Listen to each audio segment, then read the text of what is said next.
అదే RTV app వార్తల్ని క్షణాల్లో చదివే అవకాశం ఉంటుంది. ఒక న్యూస్ పేపర్, ఒక టెలివిజన్ ఛానల్ మీ చేతుల్లో ఎప్పుడూ ఉంటాయి. పాదయాత్ర మరి అడ్డగుట్ట నుంచి ఏషియాలో బిగ్గెస్ట్ స్లమ్ ఇది అడ్డగుట్ట అంటే ఆ రోజు ₹2 కిలో బియ్యం కూడా ఇడికెళ్ళే మరి ఎన్టీ రామారావు గారు అప్పుడు స్టార్ట్ చేశారు. కాబట్టి ఇది very biggest slum from Secunderabad కాన్స్టిట్యున్సీలో, మరి ఏషియాలో బిగ్గెస్ట్ స్లమ్ ఇది. కావున ఇడికెళ్ళి పాదయాత్ర మొదలు పెడుతున్నాం. అడ్డగుట్ట నుంచి వేలాది మంది ప్రజలు, నా స్త్రీలు, నా అన్నదమ్ములందరూ కూడా వేలాది మంది ప్రజలు కాంగ్రెస్ పార్టీ వైపు చూస్తున్నారు. మరి రేవంత్ రెడ్డి గారు ఏదైతే అధికారంలో రాకముందు ఏదైతే 6 గ్యారంటీల స్కీములు నా అక్క చెల్లెలకు, అన్నదమ్ములకు ఏవైతే ఇచ్చిండో అవన్నీ కూడా అమలు చేశారు. కాబట్టి ప్రజలందరూ కూడా పార్లమెంటులో మరి 17కు 17 పార్లమెంటు మరి రేవంత్ రెడ్డి ఆధ్వర్యంలో మరి గెలిపేయడానికి సిద్ధంగా ఉన్నారని తెలియజేస్తున్నాను. సో మీరు 6 గ్యారంటీలు అమలు అయినాయి అంటున్నారు కదా, మరి మిగతా పార్టీల వల్ల అవి అమలు కాలేదంటున్నారు. దాని గురించి మీరేమంటారు? మీకు మొట్టమొదటి రోజు మరి ప్రమాణ స్వీకారం చేసిన రోజే మరి కేబినెట్ ఆమోదం చేసింది. మరి ఈ యొక్క స్త్రీలకు అందరికి కూడా ఉచిత బస్సు మళ్ళీ ఇచ్చింది. అదే రోజు నుంచి ప్రారంభమైన విషయము రాష్ట్రం తెలంగాణ ప్రజలందరికీ కూడా తెలుసు. మరి అన్నీ కూడా అమలైనాయి. మరి ఈ యొక్క ప్రతిపక్షంకి ఏమీ దొరకక కాంగ్రెస్ పార్టీని బ్లేమ్ చేస్తున్నారు. ఇప్పుడు ఒకవేళ ఆగస్టు 15 వరకు ఇచ్చిన హామీలన్నీ నెరవేర్చకపోతే రాజీనామా చేస్తామని వాళ్ళు అంటున్నారు. మరి మీరు దానికి ఒప్పుకుంటారా? ఏదైతే కాంగ్రెస్ ప్రభుత్వం ఇప్పటిదాకా ఏవైతే హామీలు ఇచ్చిందో అవన్నీ హామీలు తప్పకుండా రేవంత్ రెడ్డి గారి యొక్క ప్రభుత్వంలో మరి అన్ని అమలైతాయి. మీకు తెలుసు, ఈరోజు మరి డబుల్ బెడ్రూమ్లు ఇస్తామని చెప్పి 10 ఏళ్ల పాటుగా ప్రజలందరినీ మోసం చేశాడు కేసీఆర్ గారు. మరి ఆయన ఇచ్చింది ఏంది? ఈరోజు ఆ రోజేమో ఇందిరాగాంధీ గారు ఉన్నప్పుడు ఇందిరమ్మ ఇండ్లని స్టార్ట్ చేశారు. అదే ఇప్పుడు ఇందిరమ్మ ఇండ్లు మళ్ళా మా ప్రభుత్వం ఇందిరమ్మ ఇండ్లు మళ్ళీ అందరికి ఇస్తుంది. తప్పకుండా ఏవైతే ఆగస్టు లోపల 15 లోపల ఏవైతే అమలు చేస్తారన్నారో కాంగ్రెస్ ప్రభుత్వం తప్పకుండా ప్రజల కోసము అది అమలు చేస్తుంది. ఒకవేళ అమలు చేయకపోతే మీరు ఆ రాజీనామా యాక్సెప్ట్ చేస్తారా? అమలు చెయ్యకపోతే ఆ మాట అమలు చెప్పింది చేసింది. ఇప్పటిదాకా ప్రజలందరూ కూడా ఏదైతే చేసింది ఇది కూడా ఆగస్ట్ 15 లోపల కూడా తప్పకుండా చేసేస్తాడు. కిషన్ రెడ్డి ఇక్కడ చాలా డెవలప్మెంట్ చేశా అని చెప్తున్నారు. దాని గురించి మీరేమంటారు? ఏం డెవలప్ చేసిండో ఈ అడ్డగుట్ట ప్రజలందరినీ అడగండి. ఈ అడ్డగుట్ట ప్రజలందరినీ, నేను ఈ అడ్డగుట్టలో పుట్టి పెరిగిన బిడ్డని. కాబట్టి కిషన్ రెడ్డి చేసింది ఏం లేదు. కిషన్ రెడ్డి ఏమి చేయలేదు, డెవలప్మెంట్ ఏమి చేయలేదు, ఒక్కటి కూడా చేయలేదు డెవలప్మెంట్. కేంద్రం నుంచి ఫండ్స్ తెచ్చే అవకాశం ఉన్నా కానీ నా ప్రజలకు ఏం చేయలేదు. సికింద్రాబాద్ ప్రజలకి ఆయనకు ఓటు అడిగే హక్కు లేదని చెప్తున్నాను. తప్పకుండా గెలుస్తుందండి. ఎందుకంటే జనాలందరూ కూడా, పబ్లిక్ కూడా ఆ రోజు కోసం ఎదురు చూస్తున్నారు. గత 10 సంవత్సరాల నుంచి బీజేపీ ప్రభుత్వం కానీ టీఆర్ఎస్ ప్రభుత్వం కానీ ఏం చేయలేని పరిస్థితి ఉంది. ఎందుకంటే బేసిక్గా వాళ్ళకు అందించేది ఏంది? తాగునీరు, డ్రైనేజు, ఈ వ్యవస్థ బాగుంటేనే కదా వాళ్ళు బయటకు వస్తారు. బేసిక్ కమ్యూనిటీస్ కూడా అందించలేకపోయారు. ప్రజలందరూ విసిగెత్తిపోయారు. వాళ్ళు ఈసారి మాత్రం తప్పకుండా మార్పు కోరుకుంటున్నారు. ఇక్కడ రాష్ట్రంలో రేవంత్ రెడ్డి గారి నాయకత్వంలో తప్పకుండా విజయం సాధిస్తాము. 17 సీట్లలో కంపల్సరీ మేము ఎంపీ సీట్లు గెలుస్తాము. మరియు రాహుల్ గాంధీ గారిని తప్పకుండా మేము ప్రధానమంత్రిగా మేము చూస్తాము. ఇప్పుడు కేంద్రంలో కూడా మోదీ ఇంకా రాహుల్ గాంధీ పోటీ పడుతున్నారు కదా, వారిలో గెలుస్తారు అనుకుంటున్నారా కాంగ్రెస్? రాహుల్ గాంధీ గారు గెలుస్తారు. అదే కాంగ్రెస్ గెలుస్తుంది, రాహుల్ గాంధీ గారు గెలుస్తారు. వారి నాయకత్వంలో మేము అందరం కూడా ముందుకుండి పనిచేస్తాం. ఇండియా లోపల కాంగ్రెస్ పార్టీది ఒక సైలెంట్ వేవ్ నడుస్తుంది. మీరు తెలంగాణలో కూడా టీఆర్ఎస్ వస్తుంది అనుకోరు. ఏదైతే సైలెంట్ నడిచిందో ఓటింగ్, అదేవిధంగా ఈరోజు మా ఒక్క రాహుల్ గాంధీని ప్రైమ్ మినిస్టర్ చేయడానికి సైలెంట్ ఓటింగ్ ఎట్లయితే ప్రభుత్వం మీద తెచ్చుకున్నామో దేశంలో కూడా రాహుల్ గాంధీ ఈరోజు తప్పకుండా ప్రైమ్ మినిస్టర్ అవుతాడు. కాంగ్రెస్ పార్టీకి 400 సీట్లు దేశంలో వచ్చడం ఖాయం. మా కాంగ్రెస్ పార్టీ ఖచ్చితంగా ఈ ఎంపీ సీట్ గెలవబోతుంది. అది కూడా 6 లక్షల మెజారిటీతో గెలవబోతున్నది. అన్నగారు చెప్పినట్టు సైలెంట్గా ఏవేవైతే నడుస్తుందో అది అడ్డగుట్టలో నడుస్తుంది. అడ్డగుట్ట కాంగ్రెస్కు కంచుకోట. ఇక్కడి నుంచే స్టార్ట్ అవుతుంది, ఇక్కడి నుంచే గెలుపు ఆరంభమవుతుంది. ఆయన 101% గెలవబోతున్నాడు. దానం నాగేందర్ గారు మాకు పార్లమెంట్ మెంబర్ కాబోతున్నాడు. ఆయన దానం నాగేందర్ గెలుస్తాడని ఎలా నమ్ముతున్నారు? అమ్మ ఆయన పబ్లిక్లో పనిచేసిండు, మా సహచరుడు, మాతో బాగా పనిచేసిండు, నన్ను ప్రెసిడెంట్ని చేసిండు ఆయన. నేను 9 సంవత్సరాలు ఆయన అండర్లో అడ్డగుట్ట డివిజన్ ప్రెసిడెంట్ని చేసిన. ప్లస్ అది కాకుండా ఒంటి చేతితోటి కాంగ్రెస్ని గెలిపించినాం. 2014 వరకు మాదే హవా నడిచింది, మేమే గెలిపించినాము. మేరీ రవీంద్రనాథ్ దగ్గర నుంచి తీసుకొని ఇక్కడ దాకా మేము పనిచేస్తూనే ఉన్నాము. నేను చిన్నపిల్లని ఉన్నప్పటి నుంచి పనిచేస్తున్నాను, నాకు మీసాలు రాలేదు. ఇవాళ వరకు కూడా కాంగ్రెస్ కార్యకర్తలు అదే బర్నింగ్ డిజైర్ తోటి ఉన్నారు. ఎంత పెద్ద యోధుడు వచ్చినా కానీ ఇక్కడ గెలవబోయేది దానం నాగేందర్ గారే. చూడండి, ఇప్పుడు ఈ క్యాండిడేట్ చాలా mass popular candidate Danam Nagender అన్న గారు. ఇంకా మన dynamic chief minister, young and dynamic chief minister Revanth Reddy అన్న చేస్తున్న పబ్లిక్ సంక్షేమ కార్యక్రమాన్ని 6 గ్యారెంటీలు ఇంప్లిమెంట్ చేసి తప్పకుండా కాంగ్రెస్ క్యాండిడేట్ గెలుపు మేమంతా చూసుకుంటూ వస్తున్నాము. ప్రతి ఒక్క ఇంట్లో అడుగుతున్నాము, సార్ మాకు కాంగ్రెస్ పార్టీ బాగా అన్ని మాకు 200 యూనిట్లు ఫ్రీగా ఇస్తుంది, మాకు సిలిండర్ 500 రూపీస్కి ఇస్తున్నది, ఇంకా మాకు బస్సెస్ లేడీస్కి గిట చాలా middle class lower middle class వాళ్ళకు ఫ్రీగా ఇచ్చినందుకు ఇది పబ్లిక్ గవర్నమెంట్, మేము పబ్లిక్కే ఓటేస్తాము. ఇది ఫ్యామిలీ డైనాస్టిక్ గవర్నమెంట్ కాదు, ఇది జన గవర్నమెంటు, జననేతలు పాలిస్తున్న గవర్నమెంటు. రేవంత్ అన్న ఒక జననేత. దానం నాగేందర్ క్యాండిడేట్ వచ్చేసి చాలా డౌన్ ట్రాడన్ పూర్ పీపుల్కి సేవ చేసినంత పేరు తెచ్చుకున్న ఘనత దానం నాగేందర్ క్యాండిడేట్కే ఓటేసి గెలిపిస్తానని ప్రతి డోర్ టు డోర్ చెప్తున్నారమ్మా. చాలా అబద్ధం ప్రచారం చేస్తున్నారమ్మా, ద్వేషంతోనే చేస్తున్నారు తప్ప వాళ్ళ నిజం ఒకటి లేదు. మీరే తమరే చూస్తున్నారు. ఫ్రీగా ఇస్తున్న మన లేడీస్కి, ఉమెన్స్కి ఫ్రీగా ఇస్తున్న బస్ సర్వీసెస్కి చూడండి ఎంత రెస్పాన్స్ వచ్చింది మొత్తం స్టేట్లో. ఒక లోవర్ మిడిల్ క్లాస్ ఫ్యామిలీ వాళ్ళ ఆదాయం ఒకవేళ 10,000 ఉంటే వాళ్ళు ఒక 1,500 రూపాయలు బస్ పాస్ తీసుకొని అవసరం ఉంటుండే. అప్పుడు అది కూడా ఆలోచించకుండా ప్రభుత్వం అట్లనే బాధ పెడుతూ వచ్చింది పూర్ పీపుల్కి, పూర్ లేడీస్కి గిట. ఇప్పుడు 1,500 రూపాయలు సేవ్ చేస్తే వాళ్ళకు 10% వాళ్ళ ఆదాయంలో మిగులుతుందమ్మా. ఆ 10% ఏదో దానికి వాళ్ళు పనిచేసుకుంటారు. వాళ్ళు ప్రతి ఒక్క జాగాలకి ఎక్కడైనా పోయి జాబ్ చేసుకుంటారు. మాకు బస్ ఫ్రీ ఉన్న వాళ్ళ కాన్ఫిడెన్స్ లెవెల్ పెరిగింది. ఇది అన్నీ ఇంప్లిమెంట్ 200 యూనిట్స్ ఫ్రీ ఎలక్ట్రిసిటీ బరాబర్ ఇంప్లిమెంట్ అవుతుంది.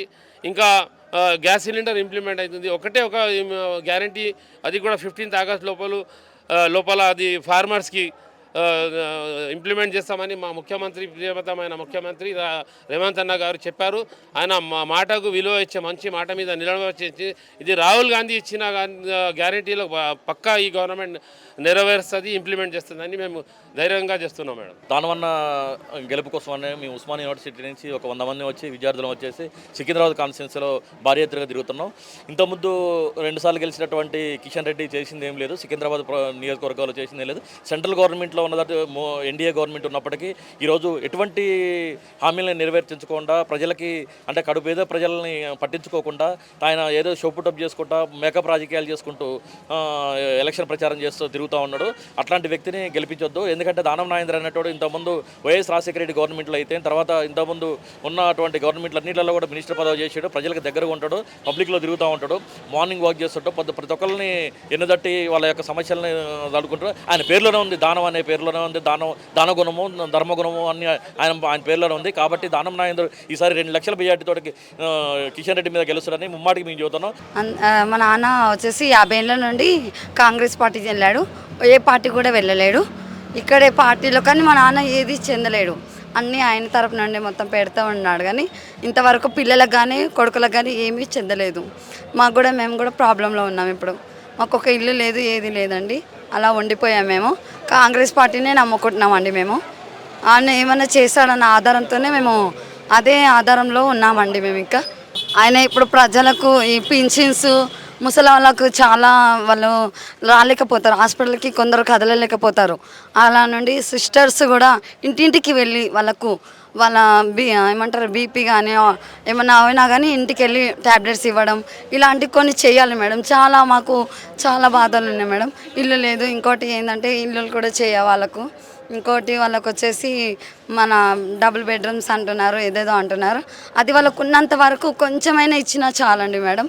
ఇంకా అంతకించి మేము ఏం కోరుకోవడం లేదు, ప్రజలకు న్యాయం జరగాలని కోరుకుంటున్నాం మేడం. మేము మరి ముఖ్యంగా దళితులుగా నేను చెప్పేది ముఖ్యమైన విషయం ఏంటంటే రాబో తరాలని సర్వనాశనం చేయడానికి బీజేపీ పార్టీ రాజ్యాంగాన్ని మారుస్తా అని చెప్పి మరియు ఎలక్షన్లో 400 సీట్లు గెలిస్తే రాజ్యాంగాన్ని కంప్లీట్గా రిజర్వేషన్లు మారుస్తామని చెప్తారు.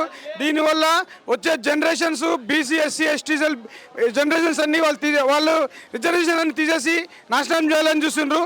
ఓన్లీ దళితులే కాదు బీసీలు కూడా మేలుకోవాలి. ఇందులో మరి ముఖ్యంగా కేసీఆర్ని బీజేపీని ఒకటే తాటి మీద చూడాల్సిన అవసరం ఎంతైనా ఉంది. కేసీఆర్ కూడా ఇంత ముందు రాజ్యాంగాన్ని మార్చాలని ఒక ప్రకటన చేసిండు. ఇప్పుడు బీజేపీ అదే ప్రకటన చేసిండు. వీళ్ళిద్దరు ద్వంద్వతోటి వ్యతిరేకంగా వస్తున్నారు. కానీ కాంగ్రెస్ శ్రేణులు కానీ దళితులు కానీ బీసీలు ఎస్సీ ఎస్టీలు కానీ ఖచ్చితంగా గుర్తుంచుకోవాల్సిన విషయం ఏంటంటే రాజ్యాంగాన్ని మార్చడం అనేది చిన్న విషయం కాదు. వాళ్ళ బాబు సొత్తు అయినట్టు వాళ్ళు ఏదో రాసినట్టు వాళ్ళు కూడా ఈరోజు రాజ్యాంగంలో రాజనీతిలో పాలిస్తున్నారంటే ఆ రాజ్యాంగం చేయబట్టే. కానీ నిమ్న వర్గాల వాళ్ళకి రాజ్యాధికారం రాకుండా ఎప్పుడూ వాళ్ళు చదువుకోకుండా వాళ్ళు ఆర్థికంగా ఎదగకుండా విద్యావంతులు కాకుండా ఉండడం కోసము భారీ భయంకరమైన స్కెచ్ చేసిండ్రు. బీజేపీని టీఆర్ఎస్ ప్రభుత్వాన్ని బీఆర్ఎస్ ప్రభుత్వాన్ని ఇద్దరిని తరిమి కొట్టాలని సికింద్రాబాద్ ప్రజల్ని కోరుకుంటున్నాను. పక్కా గెలుస్తాం అనుకుంటున్నాం. మేము కేంద్రంలో 6 గ్యారెంటీలు, రాష్ట్రంలో 6 గ్యారెంటీలతో మహిళలు చాలా సంతోషంగా ఉన్నారు. పక్క 10 సంవత్సరాల నుంచి బీజేపీకి అవకాశం ఇచ్చిండ్రు. ఈసారి కాంగ్రెస్కి అవకాశం ఇచ్చి రాహుల్ గాంధీ గారిని ప్రైమ్ మినిస్టర్ చేయాలనేది మా ఆలోచన. అంటే ఇప్పుడు ఎన్ని రోజుల నుంచి ఇక్కడ కిషన్ రెడ్డి గారు ఉన్నారు కదా, వారి ఆధ్వర్యంలో ఎలాంటి డెవలప్మెంట్స్ జరిగాయి అనుకుంటున్నారు? అవును, కిషన్ రెడ్డి గారు ఉన్నప్పుడు ఎలాంటి డెవలప్మెంట్ జరగలేదు. ఎక్కడ కూడా రోడ్లు, ఎక్కడ కూడా ఆయన ఫండ్స్ వచ్చి ఆయన ఒక కేంద్రంలో కేంద్ర మంత్రిగా ఉన్నా కూడా ఇక్కడ ఏం డెవలప్మెంట్ చేయలేదు ఆయన. కాబట్టి ప్రజలందరూ కూడా గుర్తించి ఈసారి ప్రభుత్వం కూడా కాంగ్రెస్ ఉంది కాబట్టి కేంద్రంలో కూడా కాంగ్రెస్ తెచ్చుకుంటే 2 విధాలుగా మాకు న్యాయం జరుగుతుందనే ఉద్దేశంతో ప్రజలందరూ కూడా ఒకటయ్యి ఈరోజు అడ్డగుట్టలో మీరు చూసారు బ్రహ్మాండంగా ర్యాలీ, ప్రజలు పబ్లిక్ ఏ విధంగా స్పందన ఉందనేది మీకు తెలుసు. కాబట్టి ఈసారి సికింద్రాబాద్ పార్లమెంట్ కాన్స్టిట్యున్సీ అయిన సికింద్రాబాద్ పార్లమెంట్ సభ్యులైన దానం నాగేందర్ అన్న గారు పక్కా మెజార్టీతో గెలిపించాలనేది మా ఉద్దేశం. గెలుస్తారు కూడా పక్క. ఆయన ఫస్ట్ నుంచి కాంగ్రెసే. బీఆర్ఎస్లోకి వెళ్ళి కాంగ్రెస్లో రావడం అనేది అది ప్రజాప్రతినిధుల ఇష్టం ఉంటుంది, అది పార్టీకి సంబంధించింది ఉంటుంది. ఆయన ఇక్కడ 3 సార్లు ఎమ్మెల్యేగా చేశారు, బీఆర్ఎస్లో కూడా 2 సార్లు ఎమ్మెల్యేగా చేశారు. కాబట్టి ప్రజలు కంపల్సరిగా స్వాగతిస్తారు. ఎందుకంటే ఇక్కడ మెయిన్ క్యాండిడేట్ని చూస్తారు. పార్టీ కన్నా క్యాండిడేట్ ముఖ్యం. క్యాండిడేట్ ఎట్లాంటి క్యాండిడేట్ వస్తే మనకు పని అవుతుందా అనేది గవర్నమెంట్ ఒకటి చూస్తారు. మనకి ఈ గవర్నమెంట్ ఉంది కాబట్టి ఈ గవర్నమెంట్ని మనం తెచ్చుకుంటే మళ్ళీ మనకి ఫర్దర్గా పనులు అవుతాయి అని చెప్పే ఉద్దేశంతో పక్కా కాంగ్రెస్ పార్టీకి ఓటేస్తారు. ఇప్పుడు ఆగస్టు 15 లోపు మీరు ఇచ్చిన హామీలన్నీ నెరవేరుతాయని అనుకుంటున్నారా? ఆల్రెడీ సీఎం రేవంత్ రెడ్డి గారు దేవుడి మీద ఒట్టేసి కూడా చెప్పారు, ఆగస్టు 15 రోజు నేను రైతు బంధు కానీ రైతు బీమా కానీ అన్నీ కంప్లీట్ చేస్తా అని ప్రతి ఒక మీటింగ్లో, పబ్లిక్ మీటింగ్లో కూడా మా సీఎం రేవంత్ రెడ్డి గారు చెప్పడం జరుగుతుంది. అదే విధంగా కూడా మేము చేయడం రెడీగా ఉన్నాం. ఇప్పుడు రాబోయే పార్లమెంట్ ఎన్నికల్లో మోడీ గారు అంటున్నట్టు బీజేపీ 400 పార్ కాదు, బీజేపీగా అంతిమ సంస్కారాన్ని ప్రజలు ఇక్కడ ఉన్న ప్రజలే అంటారు. కావున తెలంగాణలో ఒక పులి రేవంత్ అన్న గారు, ఢిల్లీలో రాహుల్ గాంధీ అని ఒక పెద్ద పులిని పీఠం ఎక్కిస్తే ప్రజల సంక్షేమం, ప్రజాప్రభుత్వం, ప్రజాపాలన, ప్రజా సర్కార్ వస్తుందని ఈ మతం పేరుతో, కులం పేరుతో, ప్రాంతం పేరుతో చిచ్చుపెట్టి విభజించి పాలించే మోడీ గారిని ఇంటికి పంపించి కేవలం గుజరాత్ ఒక రాష్ట్రం నుంచి 7 నుంచి 8 మంది సెంట్రల్ మినిస్టర్స్ ఇచ్చుకుంటూ దక్షిణాది భారతదేశం నుంచి పోటీ చేస్తున్న రాహుల్ గాంధీ గారిని ప్రధానమంత్రి చేయాలని, మేము కడుతున్న పన్నుకి తగిన ఇండస్ట్రీస్ కానీ, తగిన కంపెనీలు కానీ, తగిన ఉపాధి కానీ, తగిన జాబులు కానీ రావాలని ప్రతి ఒక్కరు ఇక్కడ ఆశిస్తారు.